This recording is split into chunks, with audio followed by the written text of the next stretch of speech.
I'm Gaurav, and today we are going to complete the chapter of Rise of Nationalism in Europe. And in previous chapter, we have studied certain aspect of Rise of Nationalism in Europe, and we also studied that after 1815, especially after Congress of Vienna, entire Europe was completely altered and completely changed. Now the new system of the Europe and the new government of the Europe were completely conservative. They were not open to their criticism, and they started ruling Europe in completely dictatorial way. Now the system under which Europe was passing through was completely dictatorship, completely censored, and the people were completely frustrated with the monarchical system of the government, and monarchy were trying to suppress the complete feeling of nationalism among the people. Now this couple of factors led to new era in Europe, and this new era is called Age of Revolution. Well, you have studied further that the Giuseppe Mazzini, the most dangerous person in Europe according to Duke Metternich, started educating people and spread awareness among the people.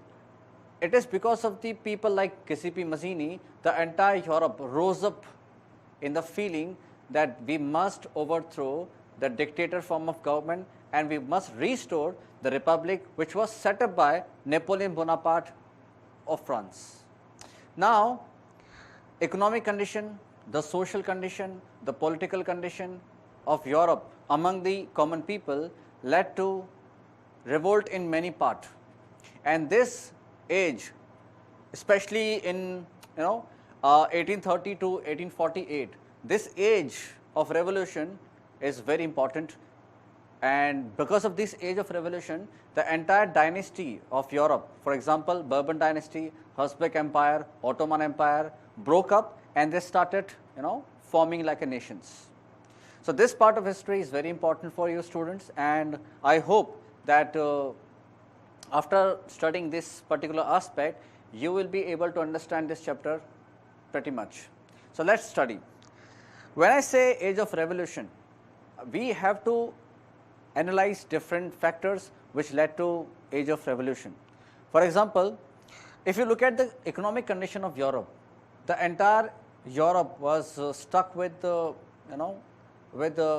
hyperinflation.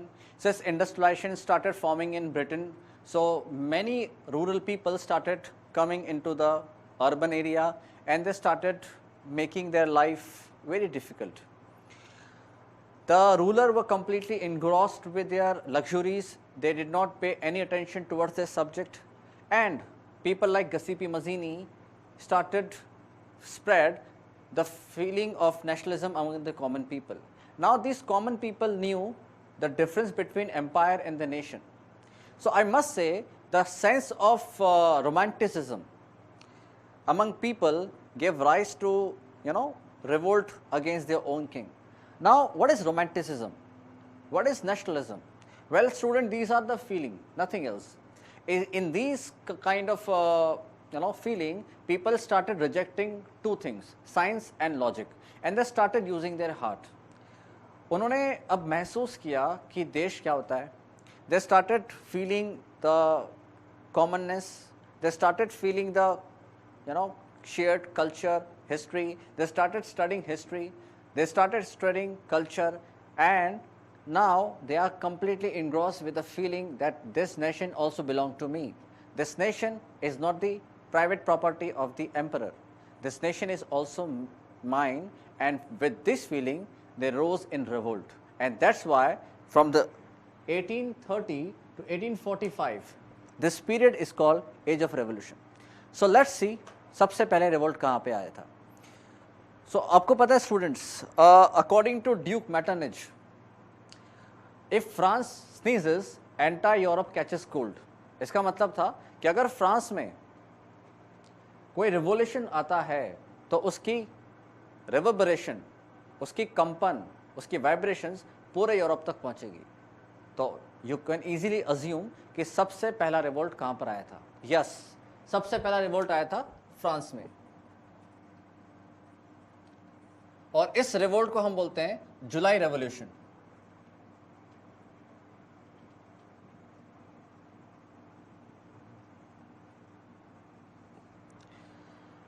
France में फिर से economic problem थी, people were longing and they were starving and they were completely in a state of shock under the new economic policies of the new ruler Louis Philippe. आपको याद ही होगा 1815 का Vienna agreement, उस Vienna agreement के तहत bourbon dynasty के राजाओं को फ्रांस की गद्दी दोबारा मिल गई और यह राजा था Louis Philip.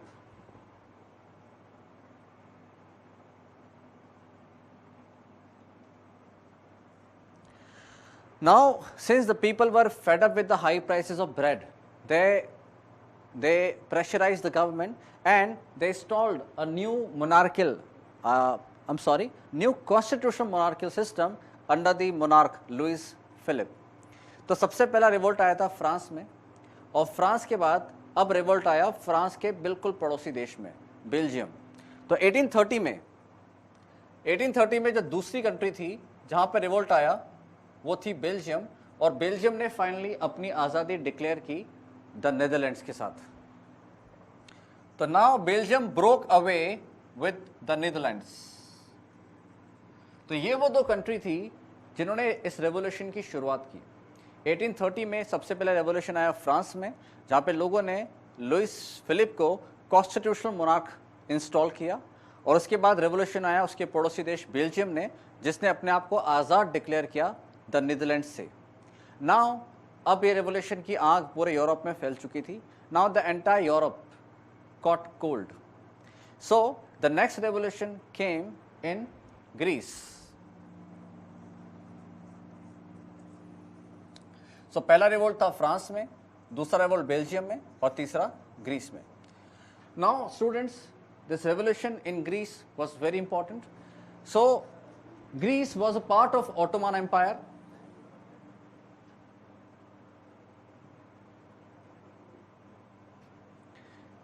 So since 15th century, the Greek, or you can say Greece, were part of Ottoman Empire. This Ottoman Empire was very powerful at that time, and because of the Ottoman Empire religion and Greece religion, the revolution started. Well, Greece was considered to be the cradle of Christianity, and Ottoman Empire's official religion was Muslim. So after many years, Greeks started realizing the loss of their culture, their history, and the insult to their religion. Now they started thinking they should get inspired by the France and the French Revolution, and in 1821 they started demanding to be freed from Ottoman Empire. तो Greece ने अब पूरी तरीके से अपनी ताकत लगाना शुरू कर दिया था कि वो ऑटोमन एम्पायर से अलग होकर अपने आप को इंडिपेंडेंट देश डिक्लेयर करे, और इसमें सबसे ज़्यादा जो हेल्प की थी वो की थी यहाँ के कवियों ने, पोइट्स ने और आर्टिस्ट ने। ग्रीक्स में कई सारे पोइट्स थे जिन्होंने सारे लोगों को एजुकेट किया अपनी कविताओं के थ्रू, और इसमें जो इम्पोर्टेंट थे वो थे इंग्लिश पोएट। और इस इंग्लिश पोएट ने ग्रीस वालों को एहसास दिलाया कि आपके अंदर क्रिश्चियनिटी का खून दौड़ रहा है, आप क्रिश्चियनिटी के क्रेडल माने जाते हो, और अब आपको अपनी पुरानी कल्चर को, अपने पुराने इतिहास को याद करना चाहिए और अपने आप को स्ट्रगल करते हुए ऑटोमन एम्पायर से आज़ाद डिक्लेयर कर देना चाहिए। और ये इंग्लिश पोएट थे लॉर्ड जॉन बायरन।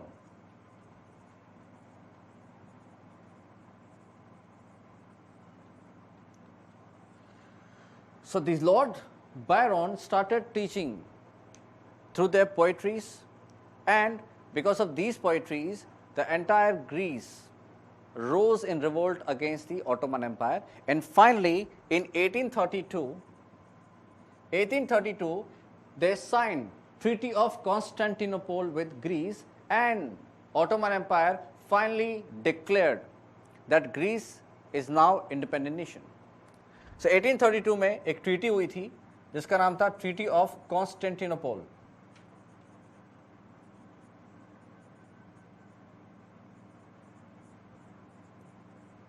और through this treaty the Greece became an independent nation.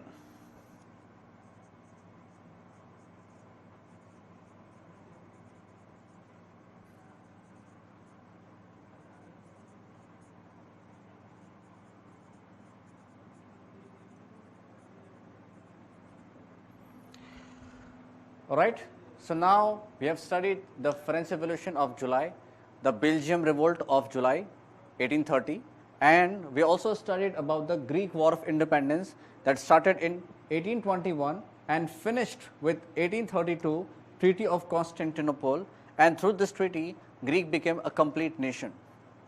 So this idea and this sense of nationalism sparked many people's mind and heart, and they rose and revolt with their community against the very powerful monarch like Ottoman. अब हम पढ़ते हैं next revolt के बारे में. ये revolt हुआ तो था 1845 में सिसिली में और सेल्शिया में, और सेल्शिया में रिवोल्ट होने के बाद इस रिवोल्ट को हालांकि कुचल दिया था, लेकिन आप इस रिवोल्ट के थ्रू जान सकते हो कि लोग मोनार्की को किस कदर हटाना चाहते थे, और हटाने में सिर्फ मिडिल क्लास नहीं बल्कि लोअर क्लास भी पूरी कोशिश कर रही थी. तो देखते हैं next revolt, that is Silesian revolt.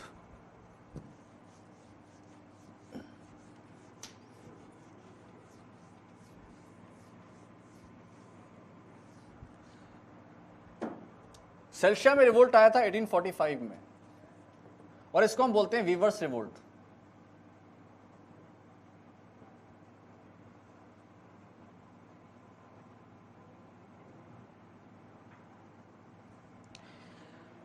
In Celsia, weavers started their revolt against the powerful contractors, and these powerful contractors fled from their village and came back with the royal forces, and they started, forming team, and they started firing the weavers, in which approximately 11 weavers died. So this revolt sparked, but soon after suppressed by the powerful contractor. But this revolt gave us idea that not only middle class people, but the different segment of the people were also involved in different sort of revolution whenever they could, as per their capacity. तो revolution आने का सबसे बड़ा कारण था rise of middle class. Middle class के लोग अब पढ़ रहे थे, लिख रहे थे, डॉक्टर बन रहे थे, इंजीनियर बन रहे थे, और उनको अब मोनार्कीज का ये डिक्टेटर एटीट्यूड बिल्कुल पसंद नहीं था. वो चाहते थे कि राजा अपनी गद्दी छोड़े और हम अपना राजा खुद इलेक्ट करें, जो पार्लियामेंट्री सिस्टम से थ्रू कॉन्स्टिट्यूशन से हमें राज करे. और अब इन मिडिल क्लास ने अब अपने एफर्ट लगाना शुरू कर दिया था, और ये एफर्ट अब नज़र आ रहा था यूरोप के दूसरे पार्ट में भी. तो अब उस पार्ट की बात करते हैं जहाँ पे मिडिल क्लास ने रिवोल्ट किया था और वो रिवोल्ट सप्रेस कर दिया गया था, और वो पार्ट है फ्रैंकफर्ट. 18 में 1848 यहां पर रिवोल्ट आया था जिसका नाम था फ्रैंकफर्ट. ये फ्रैंकफर्ट कहाँ है? ये फ्रैंकफर्ट है प्रूशिया में. उस समय प्रूशियन जो किंग था, उस प्रूशियन किंग का नाम था Frederick William fourth.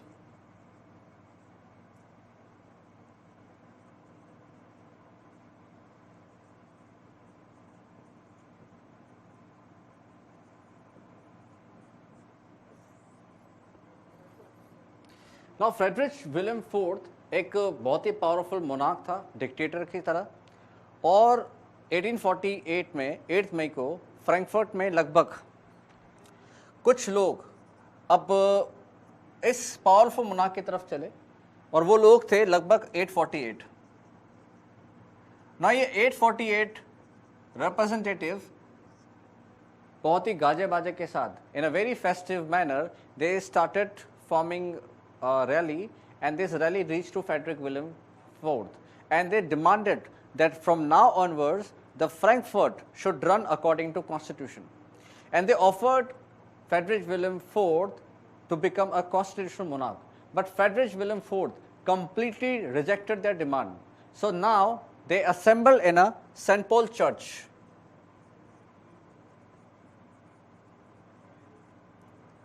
and they declared St. Paul Church to be National Assembly, and they started forming laws and policy for the Frankfurt from the St. Paul Church.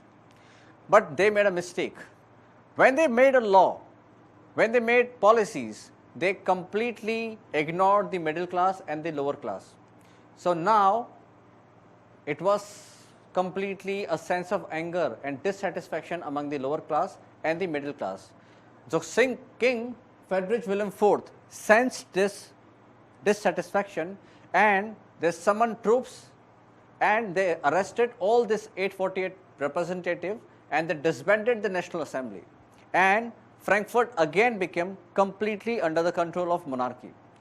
So you can understand there were various revolts, some of which got success, some of got failed, but it was clear that all the people from middle class, from lower class wanted to get rid of this monarchy, and now final revolt came. Now final revolt came in 1848, right?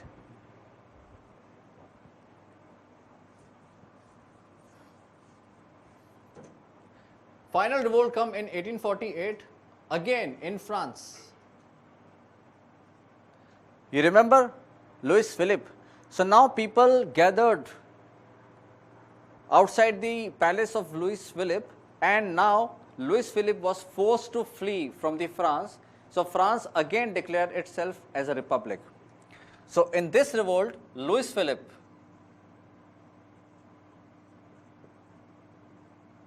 who was a king of France, was forced to flee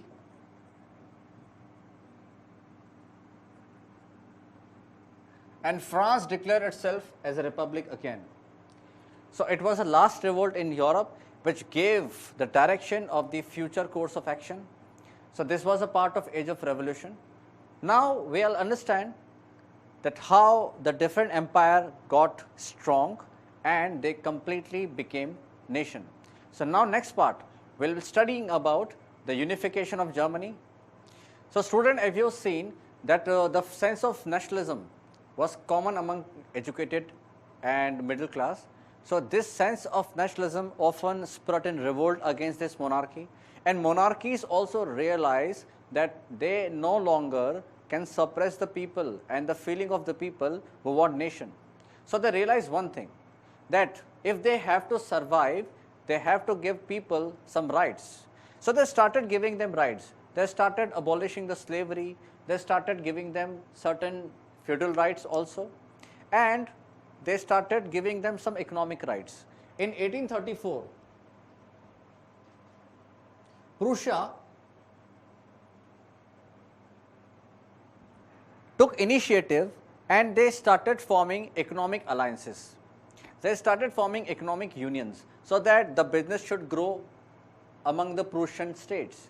So a lot of Prussian states came together and formed an economic and, you can say business union. And this business union was called Zollverein.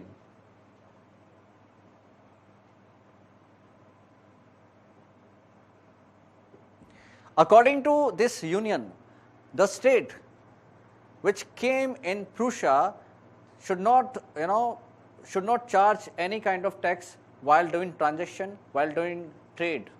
So now this economic union gave them a solid platform where they can exchange the trade system and where they can facilitate the transport among the Prussian states. हालांकि Prussia के राजा अलग अलग थे, उनकी currencies भी अलग थी, उनके वेट एंड मेजर सिस्टम भी अलग थे. This Zollverein gave them uniformity. This Zollverein gave them freedom from taxes, freedom from import duty, freedom from export duty. So accidentally they paved a way of unification of Germany. So after 1834, when in 1848 the people of Prussia revolted against the king, Frederick William IV, Frederick William IV realized one thing, that if the nation has to be made, it has to be made by monarchies only, so that people should not revolt against their king and they should get what they want, a powerful nation. So Frederick William IV appointed this task to Otto von Bismarck.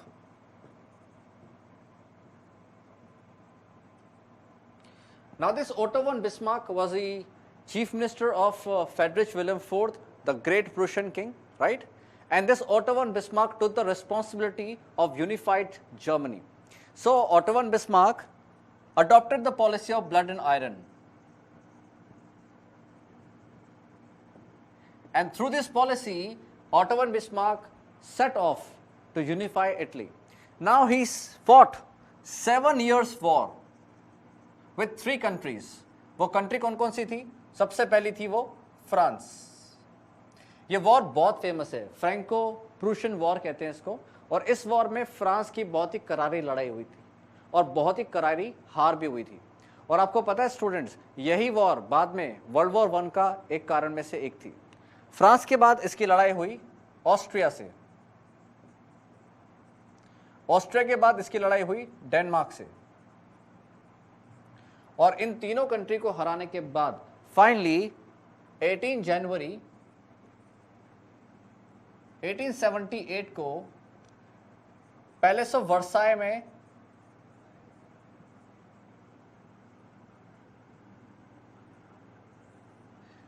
January 1871 palace of Versailles में एक बहुत बड़ी ceremony हुई। उस ceremony में जितने भी प्रूशियंस के छोटे छोटे किंग थे, जो अब फाइनली अपने किंगडम को हार चुके थे फ्रेडरिक विलियम के द्वारा, या फिर फ्रेडरिक विलियम को वो अपना किंगडम सौंप चुके थे, वो सब इस पैलेस में उपस्थित थे। और इस पैलेस में फाइनली फ्रेडरिक विलियम बन गया केशव विलियम फर्स्ट।